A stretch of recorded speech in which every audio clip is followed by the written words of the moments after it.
Seguridad, Venezuela, educación, trabajo y salud son algunos de los temas que están marcando estos primeros días del gobierno de Yamandú Orsi. ¿Qué es lo que está pasando? ¿Cuáles son las acciones que se están tomando? De algunos de estos temas estaremos hablando esta noche con el senador del Frente Amplio, Eduardo Brenta. También estarán Daniel Chasquetti y Martín Duarte. Bienvenidas, bienvenidos. Así comienza la Lado B.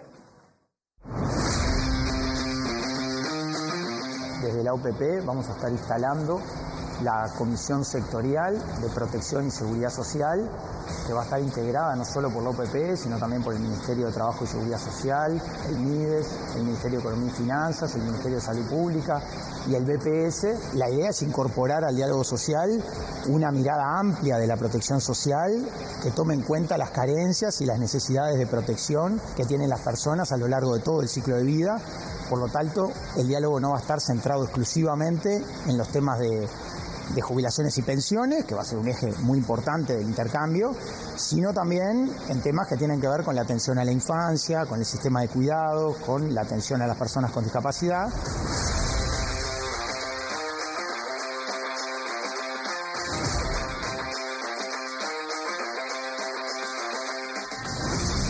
Cabildo Abierto va a actuar con seriedad y responsabilidad como hasta ahora, va a buscar a los mejores representantes en la repartición que se trate para de esa manera ejercer ese contralor que yo creo que es bueno. Ejercer el contralor de una gestión en una repartición no quiere decir compartir el gobierno como alguno ha sugerido por ahí.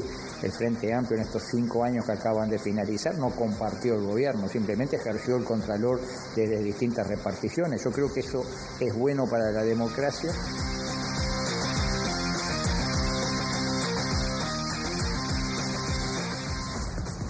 Bueno, precisamente esta noche en vivo, en este martes de carnaval, recibimos aquí en Lado B al senador del Frente Amplio, Eduardo Brenta. ¿Cómo estás, Eduardo? Un gusto verte por acá. Un gusto para mí también. Bueno, nos acompañan Daniel Chasquetti y Martín Duarte, ya los vamos a sumar a la charla. Mencionaba algunos temas, ¿no? Ahí en la introducción, la seguridad, ¿no? Te va a tocar, de hecho, presidir una comisión especial de seguridad.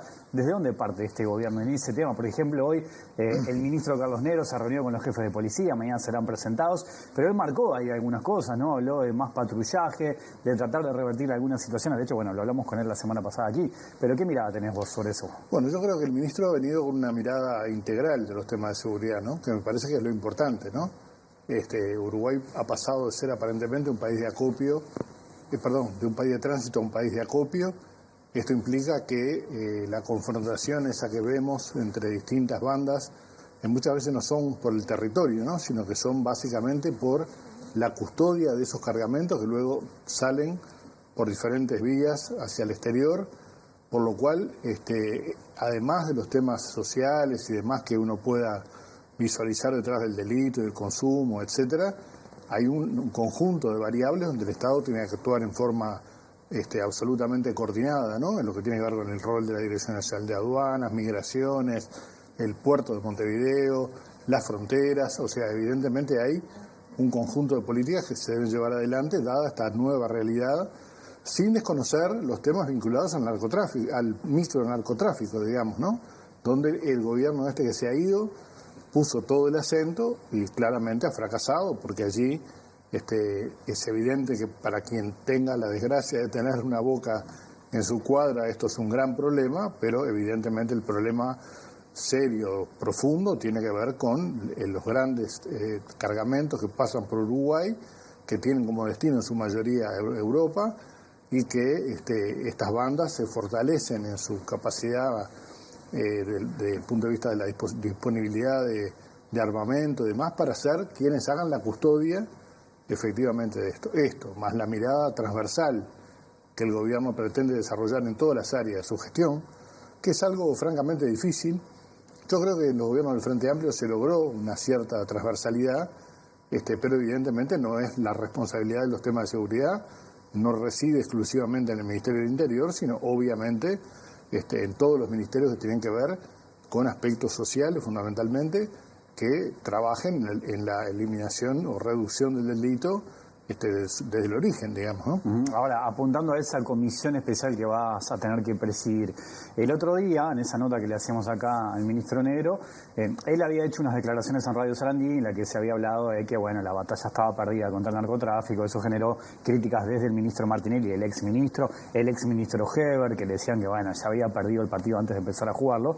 Y él acá reflexionaba de que eso era una clara muestra de que la seguridad seguía siendo un botín electoral, ¿no? Que la tomaban de esa manera. Ahora, ¿con qué expectativas vas a esa comisión, por ejemplo? Bueno, yo creo que primero tratar de hacer comprender la profundidad de la temática y la alta complejidad que esta tiene. Esto me parece que es una tarea que el gobierno, el Ministerio del Interior, pero el gobierno en su conjunto debe trabajar para que la gente comprenda que efectivamente los temas de seguridad tienen este grado de complejidad. ¿Pero es posible sacarle el interés político a eso? No, a ver, hoy vi en una red social a alguien que lo reclamaba al ministro Negro por estos sucesos que han pasado en estos días de estos grupos de motociclistas que roban. ¿No? Y le decían, bueno, a ver, ministro, ¿cuándo va a actuar? Y el ministro asumió formalmente el otro día, pero todavía ni siquiera tuvo el acto de asunción en su propio ministerio. Obviamente, ¿no? Me parece sí que quienes han fracasado rotundamente, el caso del ministro Heber es el más obvio, digamos, de fracaso en materia política de seguridad. Recordemos aquella gloriosa frase de ahora se puede andar con las carteras, ¿no? Cuando tenemos 4 o 5 homicidios por día, evidentemente la tasa de homicidios más alta largamente de la historia del Uruguay, me parece que tienen escasa autoridad quienes han fracasado en este aspecto en forma evidente. La ciudadanía obviamente los evaluó en la campaña electoral. Daniel Schiachetti, ¿cómo andás? Muy bien. ¿Todo bien? Bien. ¿Todo tranquilo? Ahora que pensaba también, el tema de seguridad estuvo presente en el discurso de Orsi el otro día, en el primer discurso como presidente. Allí habló de la primera infancia, ¿no? Fue un discurso que además buscó tender puentes, me dio esa sensación también. ¿Cómo lo has visto todo esto? Bueno, sí, el tema de la seguridad es un tema central. Lo fue en el 2019, lo fue el año pasado. La campaña fue uno de los principales temas. Ahora, lo que parece bastante claro es que nadie tiene la solución para esto y me parece que, bueno, seguir concibiendo el tema de las muertes, de las situaciones de inseguridad como una pequeña ventaja sobre el adversario, no conduce a nada. Yo creo que yo estoy esperando que el gobierno anuncie un plan, ¿no? Porque en realidad seguir haciendo lo mismo, que es lo que naturalmente las burocracias de los ministerios tienen como la inercia de seguir haciendo, nos va a llevar a los mismos resultados. Entonces, lo que deberíamos esperar es que el ministerio anuncie medidas, muestre un plan, que suponga un cambio en la dirección. Estas medidas que está tomando ahora el ministro son medidas para dar señales a la ciudadanía, pero no, yo me imagino que no es lo que Negro piensa hacer. Naturalmente, cuando hay en tan poco tiempo 3 episodios con una modalidad nueva de robo, algo tiene que decir el ministro, pero desde la perspectiva del nuevo gobierno deberíamos esperar el lanzamiento o la presentación de un plan que sea global, que aborde el tema, que incluya el tema del narcotráfico, pero sobre todo que aborde un tema central, que es el de los homicidios, ¿no?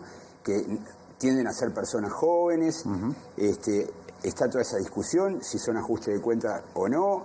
Yo creo que la ciudadanía quiere saber un poco más. También me gustaría que todo esto se confronte con los datos que publicó el INE. El INE por primera vez empezó a hacer, a solicitud de Diego Sanjurjo y del Ministerio de Martinelli, incluyó en la encuesta continua de hogares un bloque sobre la victimización y la seguridad. Y bueno, hay datos ahí que son bastante llamativos, que no se han analizado públicamente, que no han entrado en el debate público y que en verdad me parece que es importante para que la discusión sea un poco más sólida. Por tanto, yo aspiro a que salgamos, ¿no? De este golpe por golpe, ¿no? De que, bueno, llegó el Partido Nacional y hablaban de Bonomi, ahora llega el Frente Amplio y hablan de Heber. Eso me parece que no nos va a conducir a nada y necesitamos como otro enfoque, otra forma de analizar el tema y sobre todo que el gobierno muestre qué es lo que va a ser distinto para abordar este asunto. Ahora, Daniela, redondeo con tu pregunta, porque Orsi en verdad anunció que iba a tomar medidas, pero el discurso de Orsi fue como una exposición de principios, ¿no? De principios generales. Estuvo muy bien el discurso, a mí me gustó mucho, yo fue corto. ¿Qué te había dejado a nivel general el traspaso de mando, precisamente de eso? Bueno, ¿El discurso te pareció que estuvo bien? Sí, me gustó mucho el discurso del Parlamento. Hay algunos que le pedían medidas concretas, pero desde luego yo creo que las medidas concretas el Frente Amplio las presentó en Colonia durante la campaña. Creo que tenemos que volver a leer ese documento para entender qué es lo que se va a implementar ahora. Pero el discurso estuvo muy bien, porque el discurso reconoció algunas virtudes de la democracia uruguaya, reconoció el papel de los partidos. Viste que Orsi tiene ese concepto de acumulación positiva, que para mí es una novedad en la izquierda, porque decir que bueno que el país se construye entre todos y es el resultado de múltiples aportes, me parece que es sepultar la idea, viste, de que los gobiernos llegan a refundar las políticas públicas. Borrón y cuenta nueva. Exacto. Digamos, o sea. Entonces me parece que Orsi lo dijo porque lo piensa, pero además para crear un clima de cooperación con la oposición, porque él va a tener que pasar leyes y no tiene mayorías en la Cámara Baja. Entonces, digamos que ese clima ayuda, ¿no? Por lo menos a intentar negociar de otro modo. Ahora voy con Martín, pero esto de lo que dice Daniel, ¿no? Eso de generar un clima, porque se sabe que el Frente Amplio en el Parlamento va a tener que negociar, en el Senado tiene mayoría, no la tienen diputados. ¿Eso fue pensado? ¿Cómo lo tomás vos al momento de después sí sentarte y negociar? Bueno, primero creo que eso es parte de la impronta de Orsi, ¿no? Ha sido la característica de su gestión en el departamento de Canelones, que también tiene mucho que ver con la gestión anterior, con la de Marcos Carámbula, ¿no? Que fueron gestiones abiertas, de diálogo, de intercambio, y que lograron objetivos concretos en lo que tiene que ver con acuerdos con determinados sectores de la oposición que permitieron la aprobación, en algunos casos, de proyectos muy importantes para el departamento. O sea que recién Daniel decía que el discurso cerraba, o entendí yo, con las características del presidente. Bueno, yo creo que es así, que efectivamente ese es el talante de Orsi, digamos, con el cual va a pretender gobernar. Esperemos que encuentre receptividad del otro lado, ¿no? Porque aquí está el gran desafío. En realidad uno puede abrir las puertas y generar espacios de diálogo que no nos obliguen a entrar en ese toma y daca de vos, la culpa es tuya, etcétera, o mirar lo que hiciste vos en el gobierno anterior, sino que en realidad nos permite trabajar en la generación de políticas públicas que puedan ser lo más consensuadas posible. Ahora, creo que en este tema que veníamos conversando, hay un espacio para conversar. De hecho, hay figuras del gobierno anterior que van a permanecer en este gobierno porque han desarrollado en el último tramo particularmente aspectos de la gestión de seguridad que son muy similares a lo que el Frente Amplio piensa que hay que hacer. Por lo tanto, yo veo una oportunidad, esperemos que todos estemos contestes de trabajar en esa línea. Y me parece que la construcción de mayorías en la Cámara de Diputados es algo que con este talante no va a ser uno de los problemas centrales de la gestión del gobierno. Martín Duarte, ¿cómo andás? ¿Cómo andan? ¿Todo bien? Quiero tomar un poco lo que señalaban a propósito del clima y del clima electoral, o por lo menos esta intención de Orsi, el discurso del pasado sábado, con lo que viene pasando en este fin de semana e incluso en la jornada de hoy desde la coalición. Que el clima parece pararse en otro lado, ¿no? Desde la participación de algunos actores políticos, vi algunos referirse en redes a partir de estos episodios que se generaron de robos en moto, ¿no? Del robo piraña, haciendo referencia un poco con sarcasmo, bueno, el gobierno del Frente Amplio asumió y ya está pasando esto, entre comillas, pero también el tema de Venezuela, que es un tema que a partir de algunos comunicados, en principio el fin de semana y a partir hay una determinación también del gobierno en torno a reconocer o no al Mundo González, en este caso no como presidente, también no reconoce a Maduro. Pero bueno, generó un elemento de fricción y por lo pronto ha habido comunicados de los partidos políticos, incluso hasta la posibilidad de una primera interpelación a Lubensky por este tema. En el medio de una negociación de cargos de control, de estos 34 que ofreció el Frente Amplio, hay una contrapropuesta de la coalición.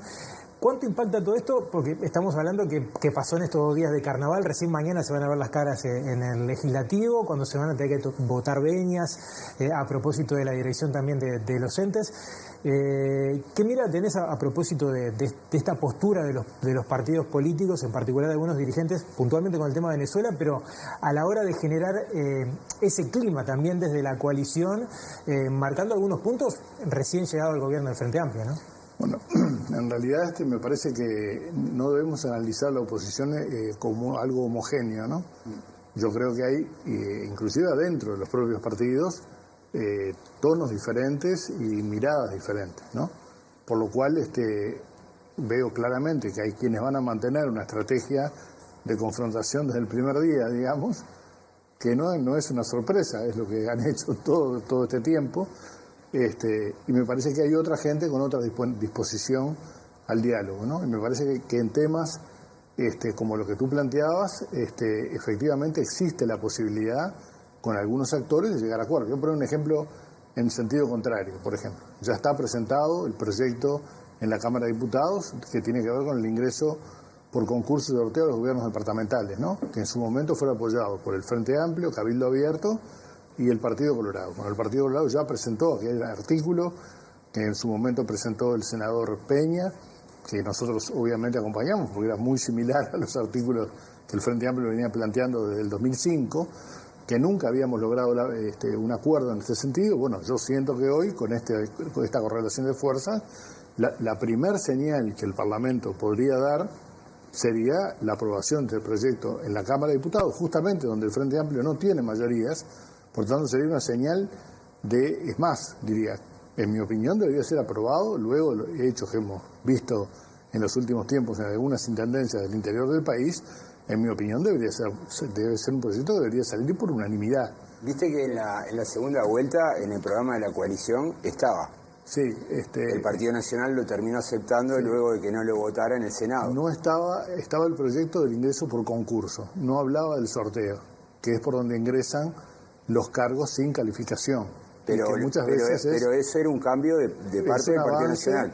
Claro, y eso es un argumento muy fuerte para que se vote por unanimidad ahora. Yo creo que los hechos que vimos, más este tipo de definiciones, más el posicionamiento de otros partidos que integraban o integran la coalición, como es el caso del Partido Colorado y Cabildo, abren esta perspectiva y obviamente me parece que es una señal que antes de que la gente haga la elección que quiera hacer en mayo, que elija a quien elija, me parece que es una oportunidad interesante de avanzar en un camino donde el senador Bordaberry, por ejemplo, presentó un paquete de proyectos vinculados a transparencia y aspectos vinculados al narcotráfico y demás, o sea, en la misma línea. Bueno, ahora, ¿qué señal buena sería para la ciudadanía que este primer proyecto importante, digamos, fuera aprobado por unanimidad por todos los partidos políticos, una señal de transparencia de algo que venimos arrastrando en esta democracia de la que nos vanagloriamos todos, ¿no? Venimos arrastrando este lastre del clientelismo que efectivamente hay que erradicar, ¿no? Y que nos preocupa, ¿no? ¿Compartís esta postura que toma Uruguay de no reconocer ni al Mundo González ni Nicolás Maduro como presidente de Venezuela? Sí, creo que es un camino que nos permite generar espacios de búsqueda de trabajar en una línea de encontrar salidas, ¿no? Uruguay rápidamente reconoció en aquel momento a Juan Guaidó, que después desapareció del mapa político de Venezuela, tuvo una velocidad muy grande para reconocer al actual candidato que aparentemente surgió de estas elecciones que claramente fueron fraudulentas, esto hay que decirlo, ¿no? Entonces me parece que esta posición que Uruguay toma a nivel de la región permite abrir caminos, ¿no? Para que efectivamente se avance en una redemocratización de un país que efectivamente está viviendo bajo un régimen autoritario, ¿no?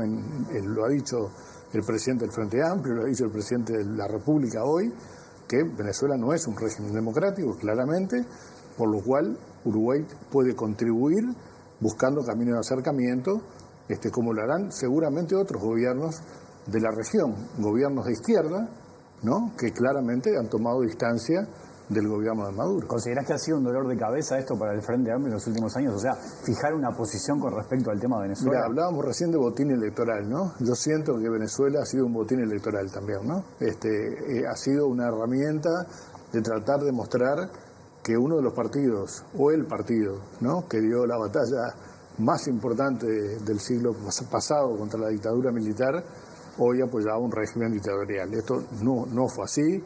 Siempre buscamos, sí, no romper todos los vínculos que nos permitan, de alguna manera, construir estrategias junto a otros, naturalmente, en la región, que encuentren caminos de salida para la grave situación que vive Venezuela, obviamente. Daniel, ya en el último tiempo Venezuela siempre ha estado presente, ¿no? Incluso desde el ex gobierno y oposición se lo tira el Frente Amplio, ¿no? Le tira con ese tema, ha estado presente en la última campaña. Bueno, de hecho hoy el gobierno fija esta posición, ¿no? Y enseguida hay una catarata de tweets, de declaraciones de dirigentes de la oposición criticando esta postura de Uruguay. ¿Cómo ves todo esto? Esto es el resultado de la elección. O sea, cuando cambias el gobierno hay políticas públicas que cambian. Yo creo que el Frente Amplio está volviendo a la política previa a la calle Pou. Cuando termina el gobierno del Frente Amplio, espero no equivocarme, pero yo creo que Rodolfo Nin Noboa, que era el canciller, presidía una comisión, o era el vicepresidente de una comisión de varios países que estaban trabajando para generar algo que luego se produjo, que es una negociación entre el gobierno y la oposición. Esa negociación fue lo que permitió que se hicieran elecciones. Entonces, digamos, bueno, es imposible que si cambia el gobierno todas las políticas se mantengan. Cada vez que se mueva una política, naturalmente que la oposición, que hasta el viernes será el gobierno, va a reaccionar. Respecto a lo sustantivo, yo la reflexión que tengo es que estos temas son bastante delicados y así como unilateralmente la calle Pou y el canciller reconocieron, con poco análisis y sin consultar a la oposición, me parece que eso generó la exclusión del Frente Amplio en esa toma de decisión. Del Frente Amplio y de algunos partidos de la coalición, porque yo estoy seguro que esa decisión se tomó entre el Poder Ejecutivo, entre el presidente y Cancillería. Y bueno, cuando se toman de ese modo las decisiones, naturalmente van a ser movidas fácilmente. No es lo mismo que si vos intentás construir un acuerdo y que Uruguay tenga una posición sólida, que todos... Parece bastante claro que todos ven que hay dictadura. Eso yo creo que es un avance, porque dentro del Frente Amplio, hasta hace poco había gente que discutía y decía que Venezuela no era una dictadura. Es más que obvio que es una dictadura. Ahora, reconocer a Guaidó, no, a Edmundo González, a Edmundo González es un paso más. Supone validar las actas que la oposición en Venezuela recolectó y subió a Internet. Ahí hay un punto, yo creo que de no retorno. Yo tiendo a creer que esas actas son reales y que en verdad ganó la elección.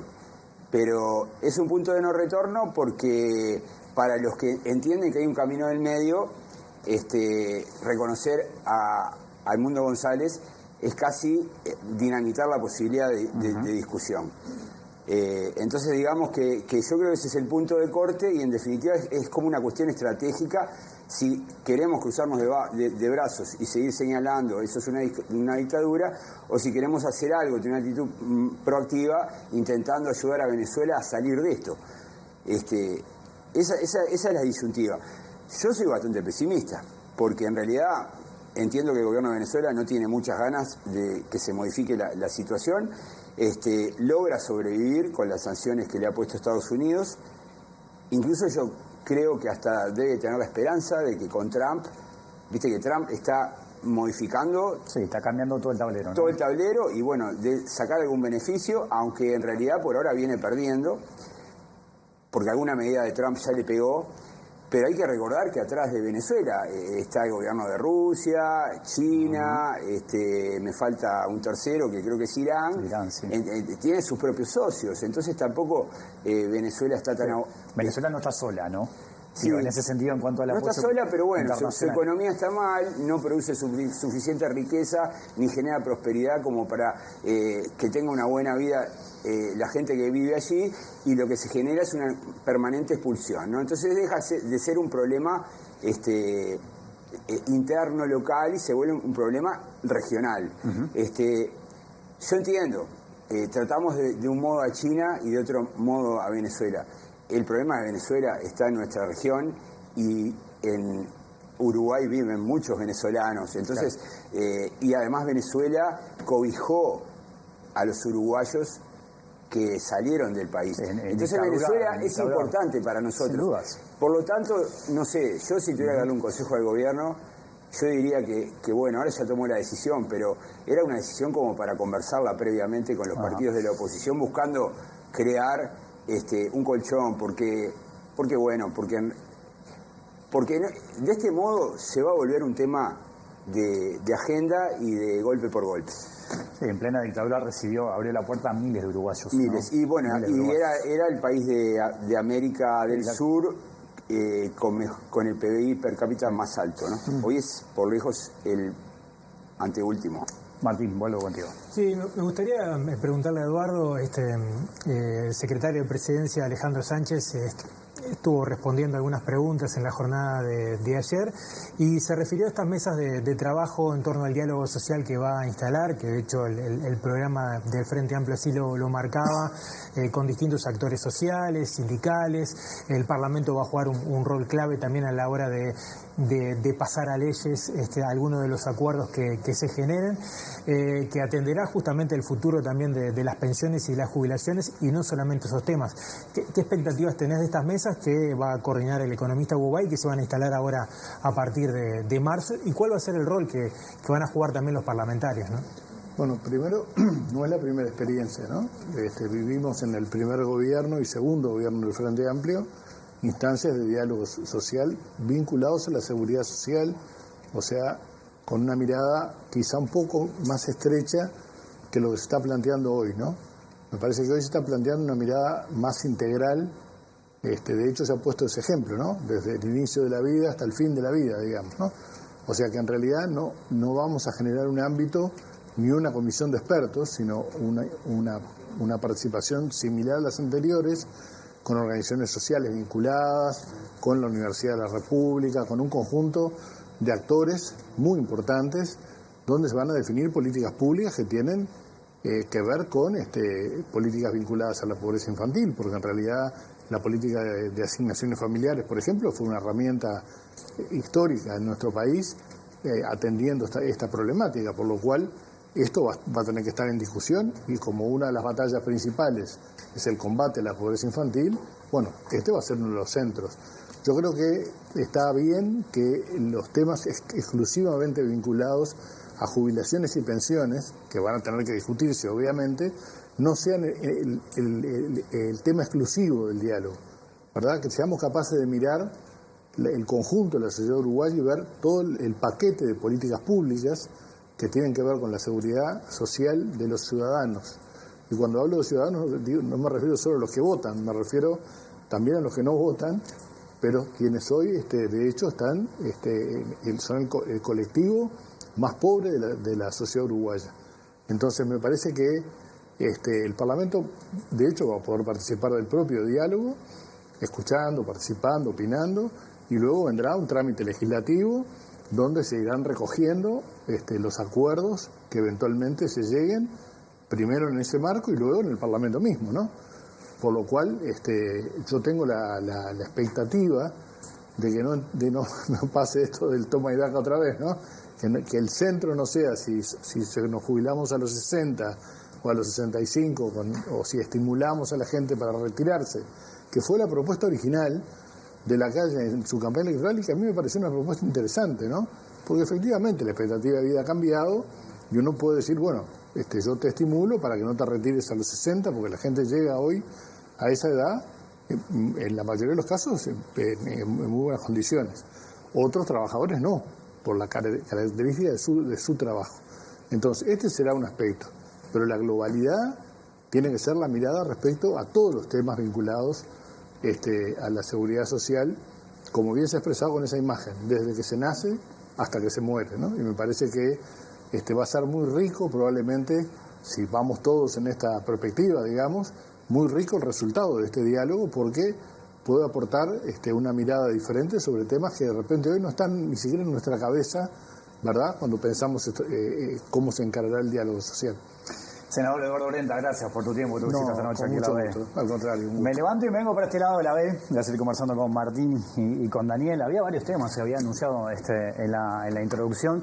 Está todavía negociando el tema de los cargos. Sí. De la oposición hubo una contraoferta, de la oposición que quiere más de 34.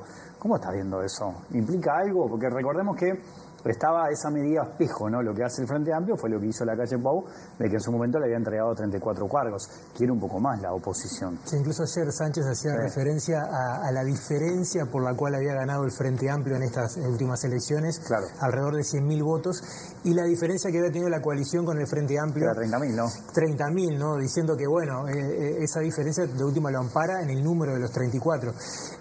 Creo que lo que dejaba instalado un poco Alejandro Sánchez es el hecho de en dónde. Capaz que hay una negociación de los lugares estratégicos que les serviría más estar presente. Hoy, de hecho, circularon algunos de los posibles nombres. Me llamó la atención el nombre de Laura Raffo. Bueno, como uno de los que propondría. ¿A vos no? ¿Te imaginabas que iba a estar ahí? Pero, por ejemplo, no está entre los nombres Jorge Gandini, que yo era para mí uno de los que podía estar. Quizás pueda estar, teniendo en cuenta las ausencias en el Parlamento. Claro, estamos hablando de dos ex precandidatos. Sí, claro. Sí.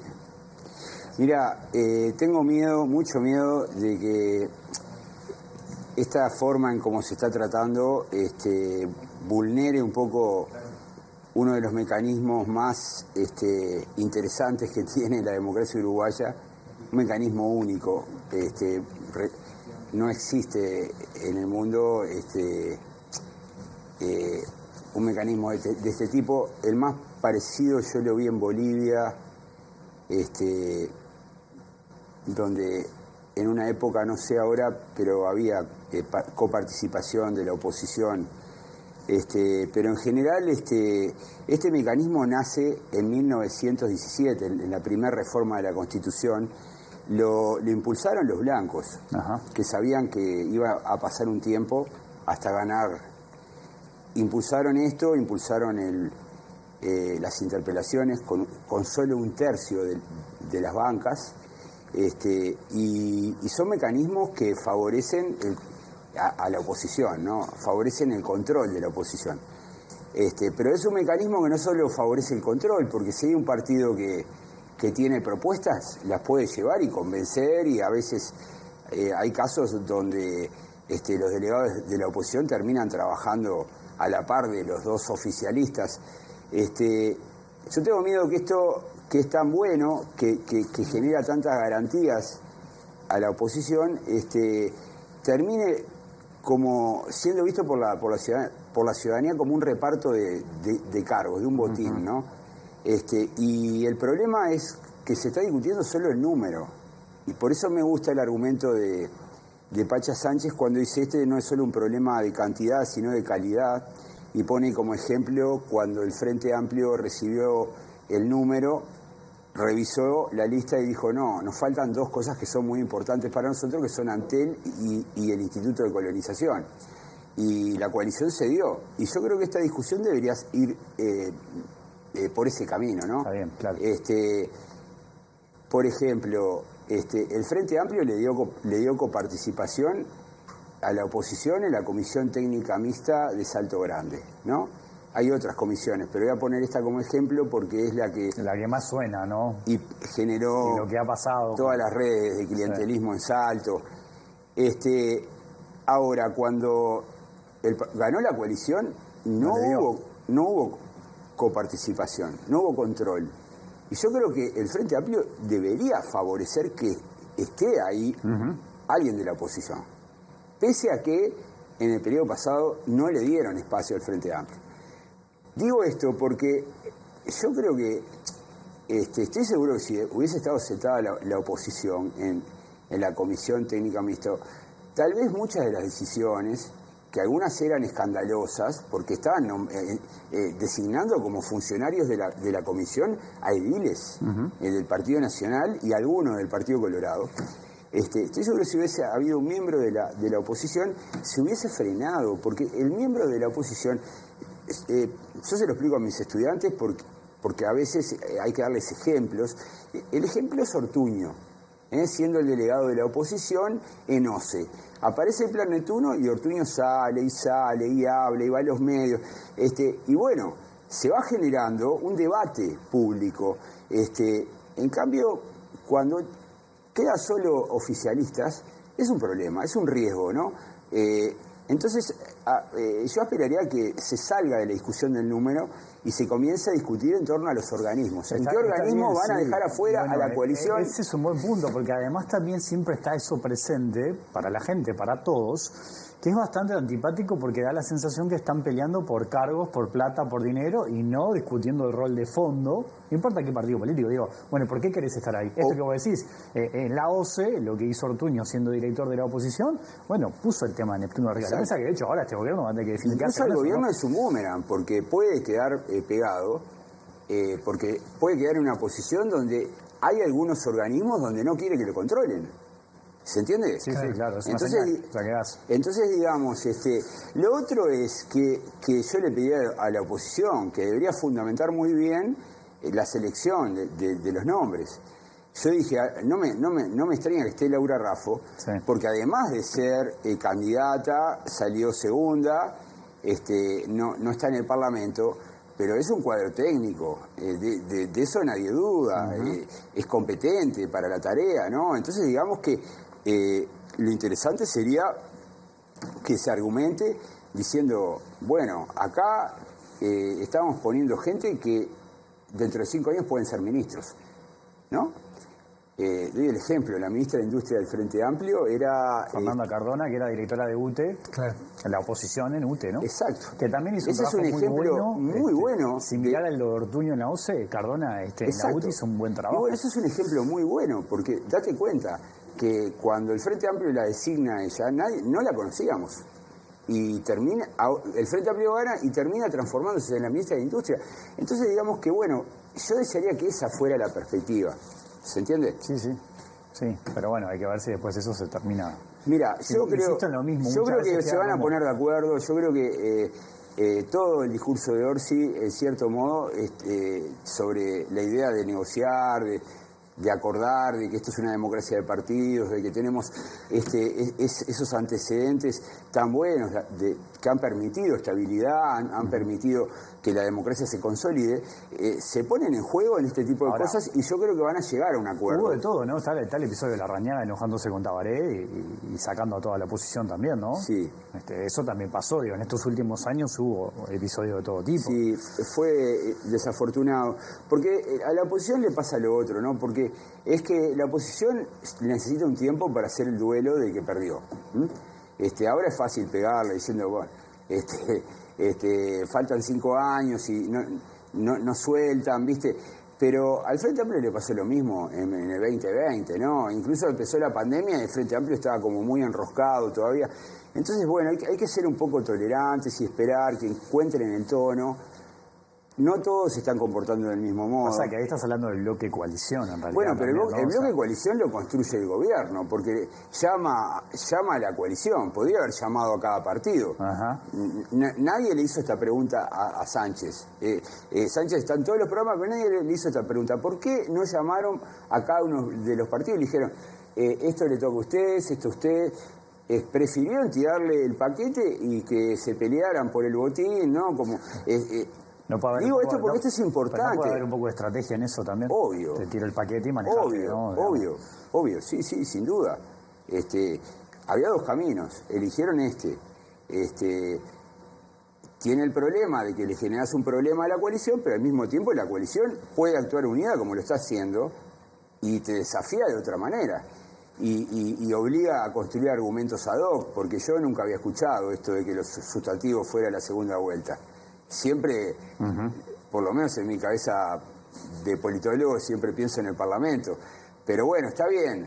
Sánchez construyó ese argumento, creo que es para salir del paso, porque no creo que sea un argumento sustantivo la segunda vuelta. Yo creo que tienen que sentarse, negociar, ver organismo por organismo, y en todo caso, si hay una diferencia, por ejemplo, un buen punto es los organismos donde hay organizaciones sociales, ¿no? BPS. Tiene que haber allí un miembro de la oposición para controlar. Las organizaciones sociales no son suficiente garantía de control. Esa es una buena discusión. Ajá. El Frente Amplio lo interpretó de ese modo y la coalición lo interpretó del mismo modo, ¿no?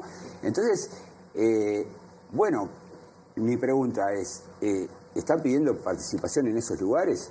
Bueno, en todo caso, que se discuta, incluso públicamente. Bueno, el Partido Colorado reclamó de alguna forma participar tanto en el BPS como en el CODICEN, ¿no? Bueno, o sea, tener participación por encima de lo que es las organizaciones sociales. Exacto. Bueno, tal vez esa sea una buena discusión, porque, vuelvo a repetir, la estableció el Frente Amplio en 2015 y la calle Pou y su coalición la reeditó en el 2020.